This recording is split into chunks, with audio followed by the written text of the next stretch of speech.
Hello, you're watching Cape Media News and I'm Emily Tullock. Today we're joined by Adam Spencer, owner of Adam in Chatham, a local dance studio, and we're going to discuss the resilience of arts and culture during the COVID-19 pandemic. Adam, how are you doing today? I'm doing bright and breezy this morning. Thank you. You run, like I said, Adam in Chatham, a ballroom dance studio, but you also run Studio 87H Trust, which is a nonprofit that helps cover the costs of dance education for disadvantaged youth. So can you tell us, why did you feel compelled to open your own dance studio, and also why you felt it was so important to provide dance education to children that can't afford it? Probably about 8 years ago, I was working in America, working for a ballroom dance studio, and ballroom is actually quite expensive.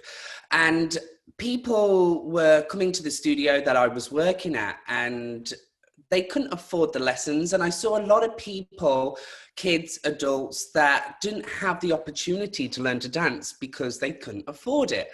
And the way I think about dance and the way that I think a business model should operate around dance doesn't really allow for a capitalist, venturist goal. So I was like, how can I change this?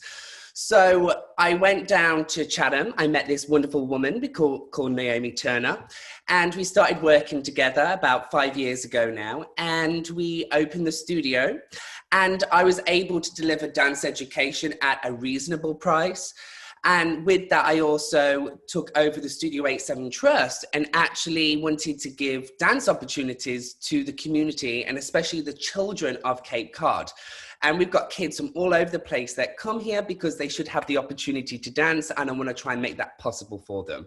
Obviously, the pandemic probably affected your business since you're dancing in person with people at a close proximity. So you had to pivot your business model, which includes also a creation of the project you refer to as Dancescape. So can you elaborate on how you changed your business model to better suit your safety and the safety of your clients, and also tell us a little bit about Dancescape? I think it's really important that during this time, we have to be creative, we have to be resilient. And I feel like a lot of people from many different industries, but particularly the artistic sector, we've had to really think beyond our normal box to make sure that my students, who a lot of them are in their 70s and 80s and maybe at home by themselves, I wanted to make sure that they had an opportunity to connect in a community setting. I wanted to make sure that they still had access to dance, whatever format that may be.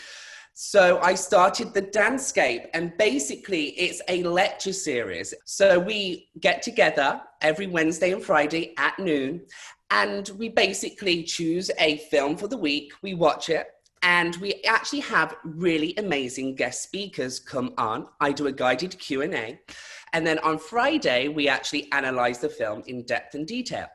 And some of the people that I've been able to get online for some of our community members is absolutely priceless. Some of the people have been dancers in the film. We've got directors and producers, and we're actually giving our community access to these amazing people for them to feel connected to the dance industry, to the theatre industry, and actually entertained. But more than anything, it's for them people to come together, and when we discuss something, we can share our insight and feel like we're heard right now, which is so important. And so you're an artist. You have been an artist, I'm assuming, your whole life. So you understand what art can do for you. So why do you think having access to the arts right now, especially, is so important for kids, for adults, for everybody? So that access to dance, or access to singing, or access to playing a musical instrument or theatre is very important. There's that famous line that Winston Churchill said in England during World War II, when he said they wanted to defund the arts in the UK. And he definitely said, then what are we fighting for? And I think that's a real reflection of why the arts are so important. It's us, and we need to continue and persevere even in very trying times like right now. It's a form of therapy for a collective trauma everyone's experiencing. So it's very important that we hold on to this and find new ways of delivering this to our community. Adam, thank you so much for joining us today.